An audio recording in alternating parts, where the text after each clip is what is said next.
যদি তোদের মতন ক্ষমতা দেখাতে শুরু করি তাহলে তোরা রোজ এসে আমার পা চাটবি। কিন্তু আমার ওসব করার কোনো ইচ্ছেই নেই। আর আমার কোনো দোষে যদি তোরা আমায় ধরে এনে শাস্তি দিতি তাহলে একটা ছেলেও থানায় আসতো না। আমি চুপচাপ থানার ভিতরে মার খেয়ে পড়ে থাকতাম।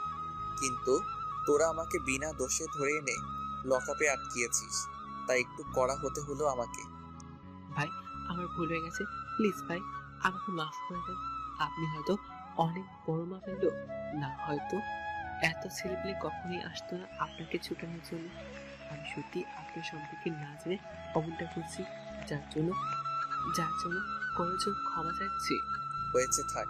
এই তোরা সবাই চল, এখানে আর কোনো ধরনের হাঙ্গামা করিস না। আচ্ছা ভাই। আকাশের কথা মতন সবাই বের হয়ে গেল, সাথে আকাশও বের হয়ে গেল। আর কোনো হাঙ্গামাই করলো না। আকাশের এক কথায় সবাই যেন শান্ত হয়ে গেছে। আকাশের কথা শুনে সবাই সবার মতন চলে যায়। অন্যদিকে তার কিছুক্ষণ পরেই মায়ার বাবা থানায় প্রবেশ করে। মাহবুব সাহেব, আমার মেয়ের সাথে যে ছেলেটা বেয়াদবি করেছিল সে কোথায়? স্যার, ছেড়ে দিয়েছি ওনাকে আমরা। কি? কোন সাহসী ছেলেকে আপনি ছেড়েছেন? স্যার, ওই ছেলেকে ছুটিয়ে নিয়ে যাওয়ার জন্য অনেক ছেলেপেলে থানায় এসেছিল, পরে আমরা তাকে ছেড়ে দিই। মাহবুব সাহেব, আপনার মাথায় কি সমস্যা আছে কোনো? আপনি ওই ছেলেকে ছাড়লেন কেন? ছেলে পেলে আসলেই কি আসামিকে ছেড়ে দিবেন আপনি? স্যার প্লিজ, আপনি বোঝার চেষ্টা করুন তখনকার পরিস্থিতি আমরা ছিলাম। আজ আমরা প্রাণে বেঁচে গেছি, ছেলেটাকে না ছাড়লে সত্যি আমরা মারা পড়তাম। মাহবুব সাহেব, আপনার মতন ফালতু লোক এই জীবনে আমি প্রথম দেখলাম। আমার মেয়ের সাথে যে ছেলে বেয়াদবি করে তাকে আপনি ছেড়ে দেন? কত বড় খাটাস প্রকৃতির লোক আপনি! নাকি টাকা খেয়ে ছেড়ে দিয়েছেন তাকে? না স্যার, অমন কিছুই না। তাহলে ছাড়ার তো কোনো কারণই আমি দেখছি না। আর মায়ের কথা মতন সে ছেলে একটা ভিখারি, তার এত ক্ষমতাও নেই যে তাকে ছুটানোর জন্য ছেলেপেলে থানায় দল বেঁধে আসবে। না, এর পেছনে অন্য কোনো কারণ আছে। আমি শিওর আপনি টাকা খেয়ে ওকে ছেড়েছেন। স্যার বিশ্বাস করুন, আমি এসব কিছুই করিনি। এই রাখেন আপনার বিশ্বাসের কথা। আপনার বিশ্বাসের কথা আমি থুতু মারি। আজকের কৃতকর্মের জন্য আপনাকে আমি এমন জায়গায় পোস্টিং করাবো যে আপনি ভেবেও পাবেন না। আজই আপনার বিষয়ে উপরে কথা বলবো আমি। আর এই ছেলেকে তো আমি দেখেই ছাড়বো। ওকে টেনিসে যদি লকা পেনে না ঢুকিয়েছি তাহলে আমিও বাপের বেটা না। মায়ার বাবার কথা শুনে মাহবুবুর সাহেব চুপ করে আছেন। এদিকে আকাশ বাড়ি পৌঁছে যায়। ঝামেলা শেষ করে বাড়িতে এসে শুয়ে পড়েছি। আজ খাওয়া দাওয়া করার কোনো ইচ্ছেই নেই, কারণ বেঈমানের কথা খুব করে মনে পড়ছে। কি করে পারে সে আমার সাথে এমনটা করতে? একে একে দুইবার তার প্রাণ বাঁচিয়েছি, কিন্তু পরিশেষে সেই আমার প্রাণ নিতে উঠে পড়ে লেগেছে। আর তাছাড়াও আমাকে তো তার সহ্য হয় না ছোট লোক দেখে, আর আমিও তো তার সামনে যাই না। কিন্তু তারপরেও মেয়েটা আমার উপরে কিসের রেশ উঠাতে চায়? কি এমন করেছি আমি তার সাথে? মাথায় যেন কিছুই কাজ করে না। না, আর ভাবতে পারছি না আমি। এসব ভাবা বাদ দিয়ে ঘুমিয়ে পড়লাম। বিকেল বেলায় ঘুম থেকে উঠতে নাদিয়ার ফোন। আকাশ, কোথায় রে তুই? বাসায়। কেন? তুই একটু আমার বাসায় আয় তো। আব্বু তোর সাথে দেখা করতে চেয়েছে। আমি আব্বুকে জানিয়েছি যে তুই আমার কলেজেই পড়িস, তো তিনি তোর সাথে দেখা করতে চেয়েছে। আচ্ছা ঠিক আছে, কিন্তু আমি তো তোর বাসা চিনি না। সমস্যা নেই, আমি ঠিকানা ইনবক্স করছি, তুই চলে আয়। আচ্ছা। তারপর ফ্রেশ হয়ে নাদিয়ার দেওয়া ঠিকানা মতন ওর বাড়িতে চলে গেলাম। গিয়ে ওর আব্বুর সাথে দেখা করলাম। উনি আমাকে অনেক আগে থেকেই চিনেন, শুধু আমাকে নয়, আমার পুরো পরিবারকেই চিনেন। বাবা কেমন আছো? জি আঙ্কেল, ভালো। আপনি? এই তো বাবা, আল্লাহ রেখেছে। আচ্ছা, আমি শুনলাম তুমি নাকি নাদিয়া কলেজে পড়ো। জি আঙ্কেল। যাক, তাহলে তো ভালোই হয়েছে। শোনো, তোমায় ডেকেছি বিশেষ একটা কারণে।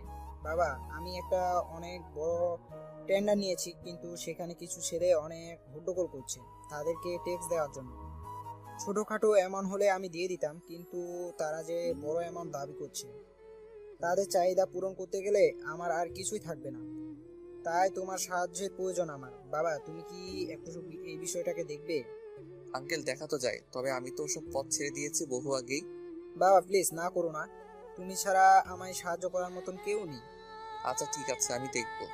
আপনি নিশ্চিন্ত থাকুন। ধন্যবাদ বাবা। আর আমি তোমার বাবার সাথে একটু কথা বলবো নাদিয়াকে নিয়ে। আমি চাই আমার মেয়েটাকে তোমার হাতে তুলে দিতে। নাদিয়ার বাবার কথা শুনে গলা পুরোপুরি শুকিয়ে গেছে আমার।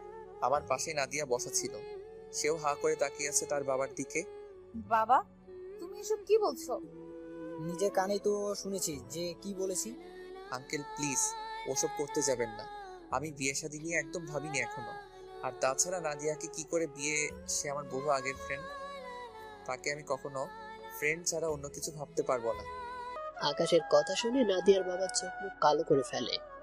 আচ্ছা ঠিক আছে, সমস্যা নেই, তোমার মতো এর উপরে আমি কোনো কিছুই বলবো না।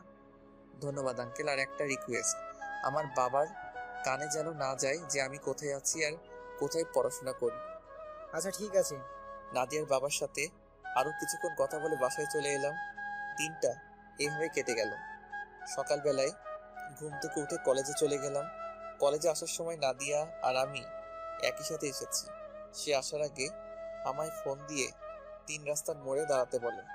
তারপর দুজন একসাথে আসি কলেজে। কলেজে এসে দুজন আলাদা হয়ে যায়, কারণ তার একটা এক্সট্রা ক্লাস আছে। সে চলে যায় ক্লাস করতে। এদিকে আমি ক্লাসরুমের পাশে একটা ফাঁকা জায়গা আছে, সেখানে বসে আছি। ক্লাস শুরু হতে আরো বেশ সময় বাকি, কিন্তু হুট করে মায়া কোথা থেকে যেন আমার সামনে আসে। কিরে ছোট লোক, তুই থানা থেকে ছাড়া পেলি কি করে? আমার তো কোনো দোষই নেই, তাই থানাওয়ালারা আমায় ছেড়ে দিয়েছে। তোর দোষ নেই, কি আছে সেটা তুই পরে টের পাবি। আর আমি শুনেছি তোকে নাকি ছেলে পেলে গিয়ে ছুটিয়ে এনেছে থানা থেকে। কিসের এত ছেলে পেলে তোর? আমার তো মনে হয় ওসব ছেলে পেলে তোর সাথে বস্তি থাকে। শোন, ওসব বস্তির ছেলে পেলে তোকে আমার বাবার হাত থেকে বাঁচাতে পারবে না। তুই অপেক্ষা কর খালি, আজ বাবা তোকে এসে সকলের সামনে ঘাড় ধরে টেনে হিচড়ে নিয়ে গিয়ে লকাবে না। আচ্ছা ঠিক আছে, আমিও তিনার জন্য অপেক্ষা করব। তারপর মায়া মুখ বাঁকিয়ে চলে গেল। আমি চুপচাপ সেখানেই বসে আছি। একটু পর ক্লাসের ঘন্টা দিল, আর সাথে সাথে দৌড়ে ক্লাসে চলে গেলাম।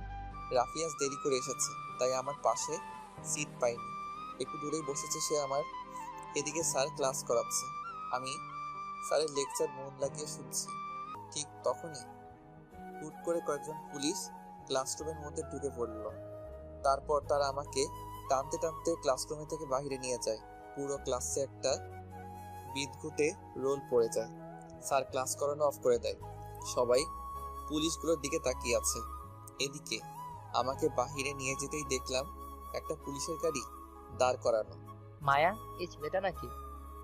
হ্যাঁ বাবা। মায়ার কথা শুনে বুঝতে বাকি রইল না যে তার সাথে দাঁড়িয়ে থাকা লোকটা তার বাবা। এই বেটা, এই অনেকবার বেড়েছিস তুই। অনেক কয়টা পাখনা গজিয়েছে নাকি তোর শরীরে? আজ তোর শরীরের সব কয়টা পাখনা আমি ভেঙে দিব। স্যার, আমার দোষটা কি? তুই আমার মেয়ের সাথে বেয়াদবি করেছিস, আমার মেয়ের মুখের উপরে নাকি কথা বলেছিস, সেটাই তোর দোষ। স্যার, বেয়াদবি তো আমি করিনি, তবে মুখের উপর কথা বলেছি। কিন্তু এটার জন্য যে জেল হাজত হয় তা তো জানা ছিল না। বেয়াদব ছেলে তুই তো দেখি। মুখের উপরে কথা বলছিস বলি ঠাস করে একটা থাপ্পড় লাগিয়ে দেয় আকাশের গালে। এই বেটাকে ধরে নিয়ে গাড়িতে ঢোকা। বেটাকে আজকে অনেক কিছু বোঝানোর আছে। মায়ার বাবার কথা মতন পুলিশগুলো আমায় ধরে নিয়ে গাড়িতে বসালো। আমি মনে মনে বলছি, এই থাপ্পড় তোর জন্য কাল হয়ে দাঁড়াবে। এই কথা বলতে না বলতেই এমপির গাড়ি হাজির। এমপি সাহেব গাড়ি থেকে নেমেই মায়ার বাবার কলার ধরে ফেললো। এই চামচার বাচ্চা, তোর কত বড় সাহস যে তুই এই ছেলের গায়ে হাত দিয়েছিস? স্যার, সে আমার মেয়ের সাথে বেয়াদবি করেছে। তোর বিয়াদবির গুষ্টি মারি বলে পা থেকে জুতা খুলে মায়ার বাবার মুখে ঠাস ঠাস করে অনেক কয়টা বাড়ি লাগিয়ে দেয়। এমপির কাণ্ড থেকে সবাই হা করে তাকিয়ে আছে দিনার দিকে। সবকিছু যেন মাথার উপর দিয়ে গেল সবার। সামান্য একটা ছেলেকে আটক করার কারণে এমপি এসে পুলিশ অফিসারকে জুতা দিয়ে মারছে। এ যেন এক ভয়ঙ্কর ব্যাপার ঘটে গেল। এমপি পুরো রেগে মেগে আগুন। মায়ার বাবা নিচের দিকে তাকিয়ে আছে লজ্জায়। এই জানোয়ার, তোদের কথা কি কানে যায়নি? তোরা ওকে এখনো কোন সাহসে গাড়িতে উঠিয়ে রেখেছিস? ওসির মতন জুতার বাড়ি খেতে না চাইলে নামা তাড়াতাড়ি ওকে গাড়ি থেকে। এমপির কথা শুনে পুলিশগুলো তাড়াতাড়ি আকাশকে গাড়ি থেকে নামিয়ে দিল। গাড়ি থেকে নামানোর সাথে সাথেই এমপি দৌড়ে এসে আকাশের হাত চেপে ধরে। ভাই, ওসির ভুল হয়ে গেছে, প্লিজ ওসিকে মাফ করে দেন। ওর হয়ে আমি ক্ষমা চাইছি আপনার কাছে। ক্ষমা টমা আমি বুঝি না, আর আমি এসব হাঙ্গামাতেও নেই। সো তাড়াতাড়ি সবাই এখান থেকে গাড়িটি গোল করে পালান। আমি 1 থেকে 3 গুণার আগে যেন পুরো কলেজ ফাঁকা হয়ে যায়।